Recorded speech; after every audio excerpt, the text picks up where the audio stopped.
Renegade Master. We sigh. I know it's been so long since I've been in front of a camera. I've forgotten what it's like. It is so long in front of a camera. I think didn't even have hair then. No, you were but a boy. Was I? You were but a boy. And you've come back from Essen a man. Well, I wouldn't go that far. I have come back from Essen, but I wouldn't go that far. We sent away a child and we got back a man. Okay, don't take it too far. Like, well, I'll take it as far as I can get it. All right, okay. Anyway, you brought back toys. Yes, this is one of a couple that I brought back. The most expensive, but I think one of the best. This is Wordford Games. And who are they? Mark. Mark who?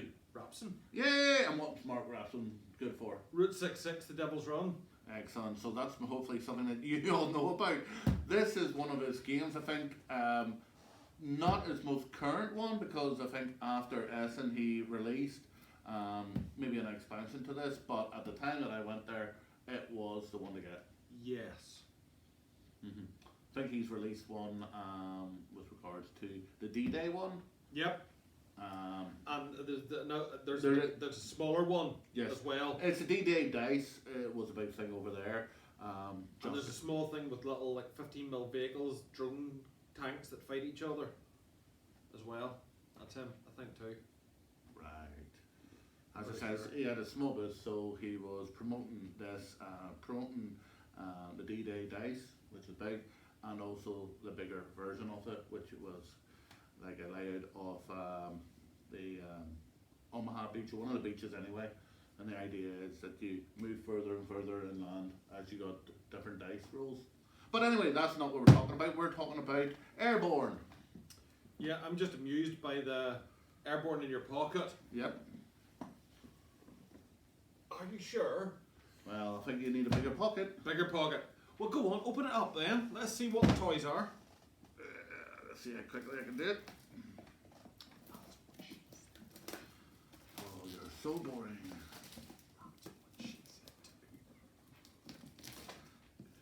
You don't get out much. That's what she said. Right. I'll take away your wrapper for you. Okay. So there we go. I have no idea what these are. Take that over to your side so that you can actually do things right. It's so long since you've been in front of a camera, he's forgotten all of the rules that we don't have. But the guidelines that we don't have. The guidelines that we stick to religiously for showing things off. Okay, so Simon's just throwing stuff onto the table, so I'll do the preamble. Well, you preamble. These are cards. Right, these have words written on them and pretty pictures. They're location cards. Inside and outside locations, I would guess. Not that I know, but we have tents and howitzers and pumas and offices and mess halls. Very reminiscent of the kind of the graphic effect of, what was that wee game, Zombies? Yes, Zombies, that's a good idea. So we have the Rulebook, which thankfully is maybe about 13 pages of rules. A bigger book, reference book, which doubles that, or even triples that. Yeah, we're about 65 pages.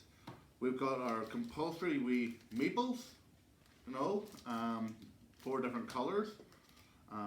We have dials for, I'm not too sure what they are for, but it looks like they're numbered, and one is weapon jam, spotted, incapacitated, wounded. So they're tokens to represent your beeples as things happen to them. They look like they go on the double-sided resource cards. And cards we have loads of them. These are special operations cards, as well as probably different decks as well. Airborne in your pocket for all the things that you need cards for. What's the quality of the cards like? Ooh. Rulebook is what I would class as somewhat basic, in my humble opinion. We have fairly clear text. We've got the typical sort of what you've got page here, and then fairly clear. This would put me, like those MBT games and stuff, very sort of clinical. This is a serious war game. And we're showing you serious pictures and serious comments on serious war game. And that kind of is the vibe that comes through here. We're not seeing the typical sort of big picture, pull out explanation. It is a little bit drier, one might say. Yes, a lot of text. A lot of text. Yes. That's before the reference book. So, not necessarily daunting, but potentially daunting. The reference book Reference book's black and white, with no graphics whatsoever. but it does appear to be literally clarifications. It's like, what is a booby trap? What's Bronze Star Medal? What's Brothers in Arms? What's a sea ration? Yep. So this is like, oh, thing has happened. That's what the thing is, and that's what it does. Okay, we have the cards I was sent to you. They are in different categories: special operations, scenarios, bunker commander. We have event deck. We have a big event deck. Just when you say about scenarios, that appears to all be scenarios from there on in the book. Little Okay. story, preambles, and then an event.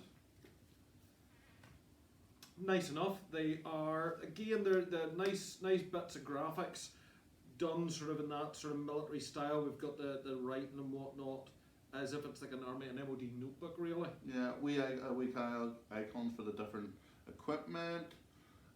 And card suits, obviously, for something in the rules that we haven't bothered reading because we've literally just taken the cellophane off and can't pass comment on what that means. No, this is just a quick. Knee-jerk reaction to how it looks and Yes. feels.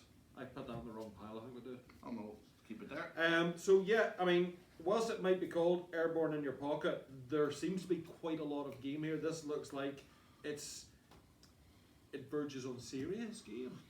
Oh no. I would hope it would. Price-wise, it was in the top tier of 50 quid. I think 55 to 60 quid or something like this. I'm not too Okay. sure on the retail price, but again, sometimes you do get a better price when you're So at that an kind event. of, yeah, but a that kind of money, convention. it should be a meaty game, Yes. and it seems to have all the bits that would suggest a meaty game. Just want to steal your box for a minute Hope I get it back. after I pitched it. So plastic sort and tray with the various areas, but I just wanted to see. I wanted to read the blurb on the back. No, very good. Hit the ground running. The night before June 6, 1944, Allied planes carrying the airborne vanguard for the Normandy landings were blasted by German anti-aircraft fire, scattering their troops everywhere but where they were supposed to be. You are one of those paratroopers. Dropped into enemy territory, you have discovered the hidden German battery pointed directly at the beaches. You must sabotage it before the Allies start landing. All you need are some explosives. In Airborne in your pocket, you scout out the area, infiltrate the enemy bunker, find equipment and fight enemy soldiers, but not necessarily in that order. Great for a quick solitaire raid or an epic co-op multiplayer adventure. This fast and fun game can be as simple or as involved as you wish. The basic rules offer you all you need to ruin the Nazis' day. Advanced rules let you do this as a special operative with secondary objectives, and the included scenarios task you with unique missions and alternate rules. Play as a chaplain who refuses to kill enemy soldiers, a medic desperate to save lives, a commando, an assassin, an escaped prisoner, and many more.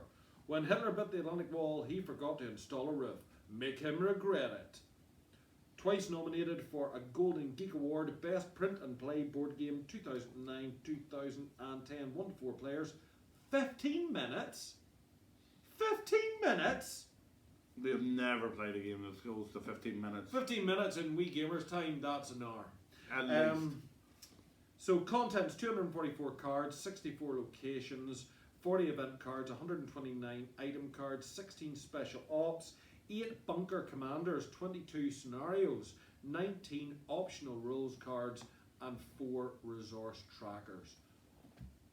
So that kind of clears up the picture that we have a very straightforward game you can play, Yep. or we have a bigger, meatier, bitier game that you can play. Well, That that's makes sense. everything that is out of the box.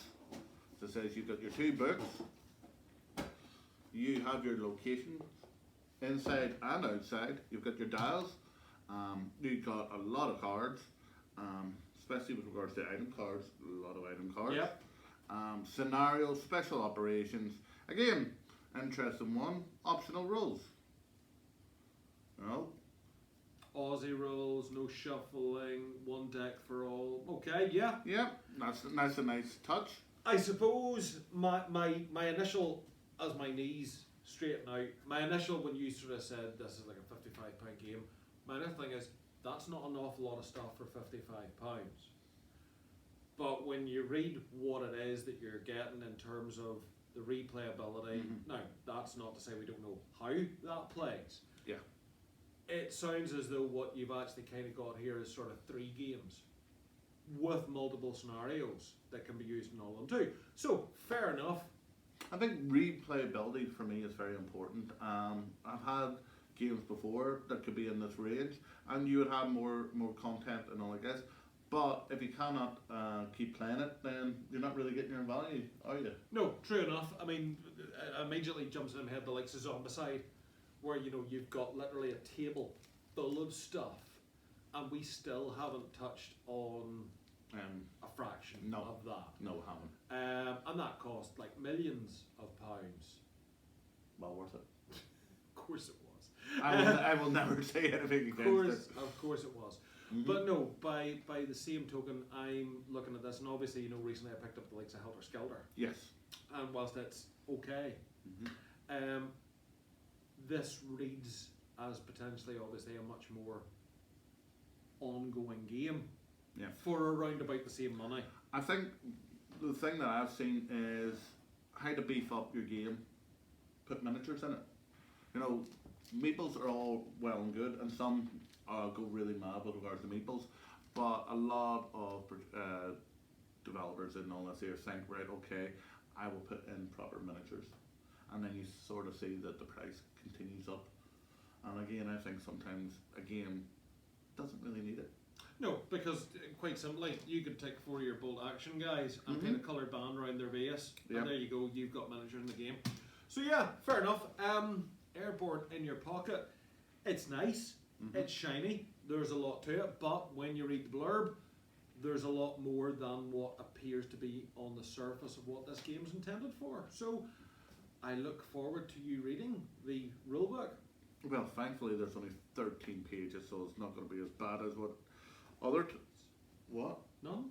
Did you say something? No. No, well, 13 pages, so yeah, a wee bit more writing than I'm used to, but I will crack on that. Well, we'll come back to you next year and see how that plays out. Well, thank you very much.